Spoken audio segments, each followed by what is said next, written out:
दोस्तों आज जब हम ये वीडियो रिकॉर्ड कर रहे हैं यानी 5 अगस्त 2024 को, इस टाइम अभी भी मार्केट 2.5% डाउन है, यानी 630 पॉइंट निफ्टी डाउन है, 24,088 पर ट्रेड कर रहा है। और मॉर्निंग में ये गिरावट और भी ज़्यादा दर्ज की गई थी, यानी 3% तक भी निफ्टी टूटा हुआ था। तो ऐसे में सवाल उठता है कि क्या ऐसे में स्टॉक्स में इन्वेस्टमेंट करना चाहिए। दोस्तों मेरा एक्सपीरियंस कहता है कि जब भी ऐसी गिरावट आती है, किसी भी एक वजह अगर आपको मिल जाती है, या तो कोई टेक्निकल अच्छा ब्रेकआउट होता है या कोई चीप वैल्यूएशन पर अच्छा स्टॉक आपको मिल रहा है, तो ऐसे में इन्वेस्ट भी करना चाहिए। तो दोस्तों आज हम कुछ ऐसे पैटर्न्स पे बात करेंगे जिसमें मेरा एक्सपीरियंस कहता है कि इस तरह के पैटर्न्स पे जब भी ट्रेड करा जाता है तो मोस्टली ये फ्रूटफुल होता है। तो चलिए चलते हैं मेरी लैपटॉप स्क्रीन पर। पहले हम पैटर्न्स की चर्चा करेंगे, उसके बाद में जो उस तरह के ब्रेकआउट्स पर स्टॉक्स अभी अवेलेबल हैं उनके बारे में बात करेंगे। और डिस्क्लेमर आप प्लीज़ याद रखिएगा, मेरा पर्पस किसी को कोई रिकमेंडेशन देने का नहीं है।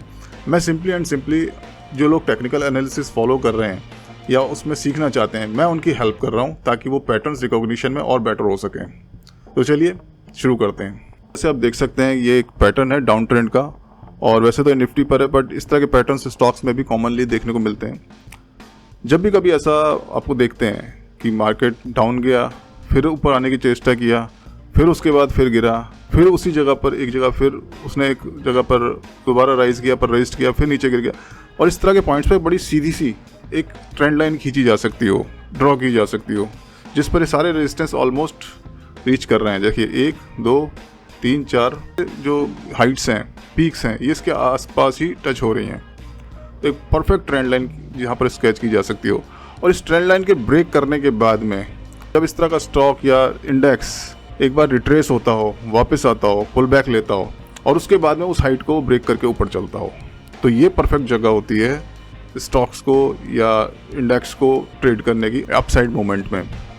अब यहाँ पर कॉमनली स्टॉप लॉस क्या लिया जाता है? यहाँ पर स्टॉप लॉस दोस्तों ट्रेलिंग लिया जाता है। जैसे कि अगर इस बार पर जहाँ पर मेरा कर्सर है, देखिए इस बार पर अगर ब्रेकआउट हुआ है पिछली हाइट से, मैं दोबारा से दिखा रहा हूँ, रिपीट कर रहा हूँ, इस ट्रेंड लाइन, एक trend line, perfect trend line sketch की जा सकती है, क्योंकि सारे जो पीक्स हैं वो उस ट्रेंड लाइन पर आके ट्रेस्ट कर रहे हैं। पहले एक बार हुआ, फिर 2 बार हुआ, फिर यहाँ से जब हमने ट्रेंड लाइन स्केच कर दी, खींच दिया, उसके बाद में सब इसी ट्रेंड लाइन के आसपास जब आते हैं और वहाँ से नीचे गिरते हैं और लास्ट में परफेक्ट एक ब्रेकआउट होता है, तो यहाँ पर हमने ट्रेड नहीं करना होता है। यहाँ के बाद में जब एक रिट्रेसमेंट या एक पुल बैक होता है, और उस पुल बैक लेने के बाद में जब एक शार्प रिकवरी या शार्प एक ब्रेकआउट होता है, ये जो ब्रेकआउट का जो जोन था, जो ये वाला था, ये एक परफेक्ट जगह होती है ट्रेड करने की। यहाँ पर पहला जो इनिशियल स्टॉप लॉस होता है वो इस बार का जो लोएस्ट पॉइंट होता है उसके नीचे अगर मार्केट चला जाता है, क्लोज हो जाता है, तो एग्जिट का एक बनता है। तो दोस्तों स्टॉप लॉस होता है अगर इस बार को, जहाँ पर इसने एक ब्रेकआउट लिया था पिछली इस हाइट का, इस पर ट्रेड बंद करना बनता है इसकी क्लोजिंग पर, और इसी बार का अगर लोएस्ट पॉइंट पर ये जो इंडेक्स है या स्टॉक है इसके नीचे आके बंद हो जाता है अगली बार में, तो इससे बाहर निकलने का सोचना चाहिए, अदरवाइज में बने रहना चाहिए इस ट्रेंड में। और इसके बाद में जो स्टॉप लॉसेज होते हैं ट्रेलिंग होते हैं। जो भी पिछला 2 सेशन होंगे, चाहे वो आवरली है, चाहे वो 15 मिनट की बार है, चाहे वो डेली, जिस पे भी आपको पैटर्न मिला है, उसमें जो पिछले 2 होंगे उसके नीचे अगर बार क्लोज हो जाती है तो तब एग्जिट करिए, अदरवाइज बने रहिए इसमें। जैसे आप देख सकते हैं इसमें ये एक बार बना, फिर एक दूसरा बना, किसी में पिछले 2 सेशन का अभी तक नीचे ब्रेक नहीं किया है। देखिए देखिए देखिए, करीबन ये जाके आपको मिलेगा यहाँ पर, इस जगह पर, पिछले 2 सेशन का। ऐसे में आप एक अच्छा लंबा ट्रेंड को राइड कर सकते हैं और अच्छा प्रॉफिट निकाल सकते हैं। एक पैटर्न तो ये था दोस्तों। इसके अलावा दूसरा पैटर्न है मेरा, वो मैं आपको शो करता हूँ। ये पैटर्न, इसमें क्या होता है, इस पैटर्न में, इसी में डाउन ट्रेंड में मैं आपसे, जो पिछला भी डाउन ट्रेंड में मैंने आपको शो किया था, इसको भी मैं बेटर अंडरस्टैंडिंग के लिए डाउन पैटर्न में ले रहा हूँ। डाउन साइड में मार्केट नीचे गिरता है, उसके बाद एक रिकवरी लेता है, उसके बाद फिर नीचे गिरता है, एक ट्रेंड लाइन यहाँ खींची जा सकती है। बट फर्दर जैसे उसमें था, बार बार उसी ट्रेंड लाइन के पास में आता था, इसमें मार्केट से बाहर निकल जाता है।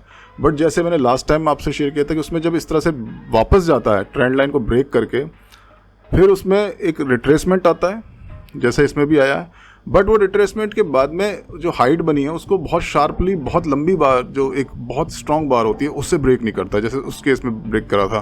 देखिए मैं आपको दिखाता हूँ। जैसे इस कंडीशन में एक इस तरह से रिट्रेस तो किया था, पर हमें एक स्ट्रॉन्ग बार चाहिए होती है इस तरह की, जिसमें हम बिलीव कर सके कि ये जो ट्रेंड है वाकई में अब इंटैक्ट नहीं है, चेंज हो चुका है। यहाँ पर क्या होता है, इस तरह आता है, बट इसके ऊपर मार्केट जाता तो है, पर कोई हमें स्ट्रॉन्ग बार नहीं मिली है, तो हम इसमें राइड नहीं करेंगे। इसके बाद में मार्केट फिर जाता है, यानी दूसरी बार मार्केट आगे निकलता है और उसके बाद में फिर यहाँ पर फिर कहीं पर एक रेजिस्टेंस बनाता है, फिर वापस आता है। तो इस तरह से हम इसमें 1 2 3 जब हम इस ट्रेंड लाइन ड्रॉ कर सकते हैं। इस पैटर्न को मैं फ़ैन बोलता हूँ। हालांकि फ़ैन और भी कई तरह के होते हैं, फिबोनाची में भी होता है, बट इसको मैं एक सिंपल फ़ैन बोलता हूँ। आप अपना भी इसका कुछ नाम रख सकते हैं, यूजुअली इसको फ़ैन ही बोला जाता है। जब थर्ड फैन पर थर्ड जो ट्रेंड लाइन पर जब ब्रेकआउट होता है इस तरह के स्ट्रॉन्ग बार पर, तो बहुत ही परफेक्ट ट्रेडिंग अपॉर्चुनिटी होती है इस तरह के जो पैटर्न्स होते हैं। और यूजुअली मैंने देखा 10 में से 9 बार जब ये पैटर्न इस तरह से बनता है तो बहुत ही स्ट्रॉन्ग मूवमेंट सामने आती है। जैसे इस केस में भी आप देख रहे हैं निफ्टी में। अब ये पैटर्न आपको किसी भी फ्रेम पे मिल सकता है, 15 मिनट के चार्ट पे मिल सकता है, 1 आवर पे मिल सकता है, ये फॉर एग्जांपल डेली पर है। तो आज हम कुछ स्टॉक्स देखेंगे जो इस तरह के फैन ब्रेकआउट पर अवेलेबल हैं या इस तरह के ब्रेकआउट्स पर आने वाले हैं।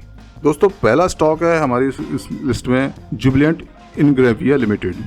जुबिलेंट इनग्रेविया जो है आप देख सकते हैं, अगर मैं इसको पहले वीकली चार्ट पे लेता हूँ थोड़ा और क्लियर हमें दिखेगा। सेम उसी तरह से पहले एक रेजिस्टेंस लिया, हालांकि आपको लगेगा रेजिस्टेंस तो पहले यहाँ पर भी इसने राइज किया था, बट एक रीजनेबल लेना चाहिए जब इतना बड़ा पैटर्न हम लोग ले रहे हैं।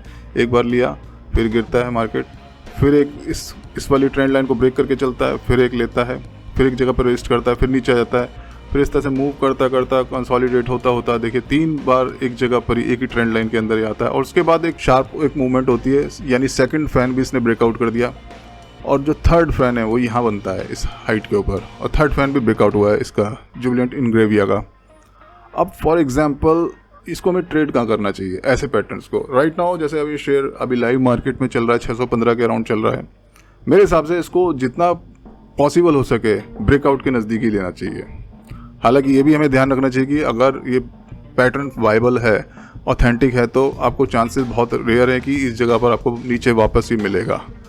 तो फॉर एग्जांपल इसका परफेक्ट जो जोन है वो तो 580 के अराउंड ही है, और राइट नाउ 615 जैसे मैं बोल रहा हूँ मूव कर रहा है। अगर इस बीच में कहीं मिल जाता है 600 से 580 तो ये बहुत अच्छी एक ट्रेडिंग अपॉर्चुनिटी हो सकती है। बट इस केस में भी आपको स्टॉप लॉस का ध्यान रखना है। स्टॉप लॉस क्या होता है ऐसे पैटर्न्स में? अब जहाँ पर भी इसने ब्रेकआउट लिया था, पहले तो हमने इनिशियल वही लेना है। जैसे फॉर एग्जांपल इसने इस वाली बार पर लिया था इस फैन पैटर्न का, क्योंकि फैन तो इस वाली रेजिस्टेंस से बना है ना, इस जगह पर इसने लिया है, तो लो था 527। इस जगह पर हमको बहुत इन सारे पॉइंट्स को ध्यान रखते हुए कि कहाँ ब्रेकआउट है, कहाँ इसका लोएस्ट पॉइंट है और कितना ये रिट्रेस कर सकता है, इन तीनों का कॉम्बिनेशन से। फॉर एग्जांपल अभी राइट नाउ शेयर है 600 पर, इसका राइट जो जोन है वो तो बनता है 575 580 के अराउंड, और इसका जो स्टॉप लॉस बनता है वो बनता है ये इसका लोएस्ट पॉइंट 527 के नीचे अगर जाके बंद हो जाता है तो हम इससे एग्जिट करने का सोचेंगे। अदरवाइज आपको यहाँ कहीं मिल जाता है, फॉर एग्जांपल मैं ये नहीं कह रहा, मैं कोई रिकमेंडेशन नहीं दे रहा, पैटर्न आपको समझाने की कोशिश कर रहा हूँ। यहाँ पर हमें मिल जाता है और उसके बाद में ये शेयर मूव करता है। तब मूव करने के बाद में जब इन पिछले जो हाइट है इनसे ऊपर चला जाएगा, तब जाके इसका रियल स्टोरी शुरू होगी, और तब हम लोग ट्रेलिंग स्टॉप लॉसेस लेंगे। ट्रेलिंग स्टॉप लॉस का मतलब वही है कि जिस दिन ट्रेड हो रहा होगा उसके पिछले 2 सेशंस का जो भी लोएस्ट पॉइंट होगा उसके नीचे अगर बंद हो जाता है तो हम लोग इसको एग्जिट करेंगे। अदरवाइज हम लोग ट्रेंड को राइड करेंगे, जो हम लोग फैन ब्रेकआउट्स में करते हैं यूजुअली। अब हमारा सेकंड शेयर आता है इसी फैन ब्रेकआउट में, या पता नहीं, देखते हैं किस उससे हमने इसको निकाला है। अभी मैंने इसको भी वीकली पे लिया हुआ है, हालांकि डेली पे भी कर सकते हैं तो भी बात वही रहेगी। बस सिंपली मैं आपको दिखाना चाह रहा हूँ कि थोड़ा पैटर्न आपको ईजी अच्छा दिखेगा, तो मैं दोबारा से वीकली पे ले रहा हूँ। सेम वही फैन ब्रेकआउट है, एक बार लेकर यहाँ से शार्प रिकवरी लेके ऊपर गया है, फिर एक जगह रेजिस्ट किया, फिर नीचे आया, फिर इस जगह से शार्प लिया, यानी सेकंड फैन को ब्रेकआउट दिया है, फिर एक थर्ड फैन के लिए एक सीलिंग बनाई है, और थर्ड फैन को उसने एक बहुत शार्पली और बहुत स्ट्रॉन्ग बार से ब्रेकआउट दिया है। ये एक इसमें कंडीशन ज़रूरी है, आप मेरी बात को थोड़ा ध्यान रखिएगा। जब भी फ़ैन ब्रेकआउट होता है इसमें एक जो वेव होती है जो ब्रेक करेगी थर्ड फैन को, ये स्ट्रांग होनी जरूरी है। ये बहुत छोटी वेव जो होती हैं इस तरह की बार्स, इस तरह से हम लोग इस तरह की अगर कोई बार बन रही है तो हम इसको कंसीडर नहीं करते हैं। फिर हम मोस्टली देखा कि ऐसे केसेस में वापस आता है और नीचे चला जाता है, फिर कभी दोबारा से ब्रेकआउट लेता है तो ऐसी बार मिलनी बहुत ज़रूरी है।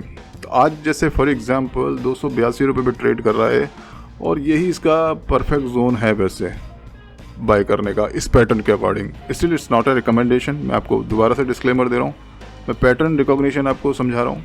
तो जैसे पैटर्न बना और इस तरह के पैटर्न्स में जैसे पिछले स्टॉक में भी हमने शेयर किया था कि जितना पॉसिबल हो सके इस ब्रेकआउट के आसपास लेना चाहिए, और ये शेयर इस ब्रेकआउट के आसपास है।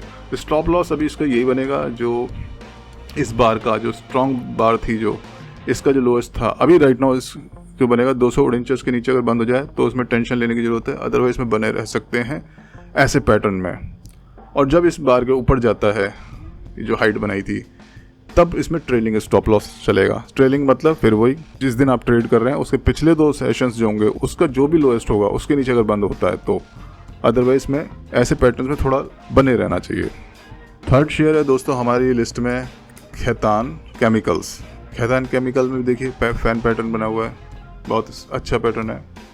वीकली पे लिया हुआ इसको भी मैंने, 1 2 3, थर्ड में फिर वही। अब देखिए थर्ड में इसमें कुछ मेरे को डाउट होता है, इसमें जो बार बनी है जिसने एक ब्रेकआउट दिया है, ये इसकी रेंज तो बहुत बड़ी है, रेंज तो बहुत बड़ी है। फॉर एग्जांपल 800 अराउंड 80 रुपये लो से 95 96 तक गई है बार एक ही। बट जो बॉडी देख रहे हैं बार की वो बहुत स्ट्रांग नहीं है, बट मैं ये भी डिनाई नहीं कर सकता क्योंकि रेंज बहुत बड़ी ली है। तो इसमें ऐसे केसेस में माइट भी और माइट नॉट भी, ऐसा हो सकता है कि ये एक बार नीचे है जैसे कि आज ट्रेड हो रहा है, और इसके बाद में जब भी कभी बार दोबारा से बंद होता है या तो आज ही बंद हो जाता है, तो ये पैटर्न को हम मान सकते हैं कि फॉर द टाइम बिंग ये नीचे आया था और बार ऊपर जाके बंद हो गई। बट अगर नहीं होता है तो ऐसे पैटर्न से वेट करना चाहिए, फिर दोबारा से एक रिकवरी आए और दोबारा इसके ऊपर जब बंद हो और एक स्ट्रॉन्ग बार से, तब जाके इसको कंसीडर कर सकते हैं कि आपने फैन ब्रेकआउट पे लिया है। और स्टॉप लॉस ट्रेलिंग रहेंगे इसमें, सेम उसी तरह से जो हम लोग अभी डिस्कस कर चुके हैं। तो अगला स्टॉक है हमारी लिस्ट में नवनीत एजुकेशन लिमिटेड। देखिए इसमें भी सेम वही ब्रेकआउट पैटर्न बन रहा है। फर्स्ट ब्रेकआउट यहाँ लिया, सस्टेन नहीं करा, फिर एक हाइट बनी, वो भी सस्टेन नहीं करा, फिर उसके बाद में चलते चलते एक यहाँ पर हाइट बनी, 1 2 और फिर ब्रेकआउट लिया। अब देखिए इसने थर्ड फैन को कैसे ब्रेक किया है। स्ट्रॉन्ग बार है, पूरी अच्छी बॉडी है इसके अंदर, ये नहीं कि होलो पार्ट है जैसे भी मैंने पिछले चार्ट में देखा था खैतान में कि उसमें बॉडी छोटी सी थी, बाकी रेंज अच्छी थी। इसमें रेंज भी अच्छी है और बॉडी भी स्ट्रांग है, यहाँ से यहाँ तक पूरा बॉडी है इसका कैंडल का। तो ये एक ऑथेंटिक हो सकता है ऐसा, और ये है भी अपने उसी जोन में जहाँ पर होना चाहिए। ब्रेकआउट है 158 के अराउंड और ये ट्रेड हो रहा है 161। तो और इस ब्रेकआउट के हिसाब से इसकी जो बाइंग है वो यहीं कहीं इसके अराउंड हो सकती है। और इसका भी वही है कि अभी जो राइट नाउ जो स्टॉप लॉस है वो इस बार का लो यानी जो है 155.98 155 का नीचे बंद हो जाता है और बहुत नज़दीक है। देखिए कोई इसमें बहुत बड़ा रिस्क भी नहीं है। ऐसे कई बार क्या होता है, अभी पीछे देखा स्टॉप लॉस बहुत दूर था, इस पर्टिकुलर स्क्रिप्ट में अगर हम बात करें तो स्टॉप लॉस बहुत ज़्यादा रिस्क नहीं दे रहा है क्योंकि बहुत नज़दीक है अगर बंद हो जाता है तो। अदरवाइज़ मैंने देखा है 9 आउट ऑफ 10 ये पैटर्न बहुत फ्रूटफुल होता है। बट स्टिल मैं आपसे यही रिकमेंड करूँगा कि कभी भी कोई पैटर्न फ्रूटफुल होता है इस तरह से और बिना डाइवर्सिफिकेशन के पूरा फंड एक में एलोकेट कर देना, वो भी बहुत बड़ी मूर्खता होती है। क्योंकि चाहे पैटर्न हो चाहे वैल्यूएशन पर आप इन्वेस्ट करो, आफ्टर ऑल ये सब प्रोबेबिलिटी ही होती हैं। तो प्रॉपर रिस्क मैनेजमेंट डाइवर्सिफिकेशन को हमें कंसीडर करके चलना ही चाहिए। तो दोस्तों ये था कुछ मेरा प्रयास। जो लोग टेक्निकल एनालिसिस को फॉलो कर रहे हैं, सीखना चाहते हैं, उनको लाइव मार्केट्स में इससे रिलेटेड इन्फॉर्मेशन देने का या कुछ सिखाने का होपफुली मैं कुछ वैल्यू ऐड ऑन कर पाया हूँ आपकी लर्निंग में। Thanks for watching.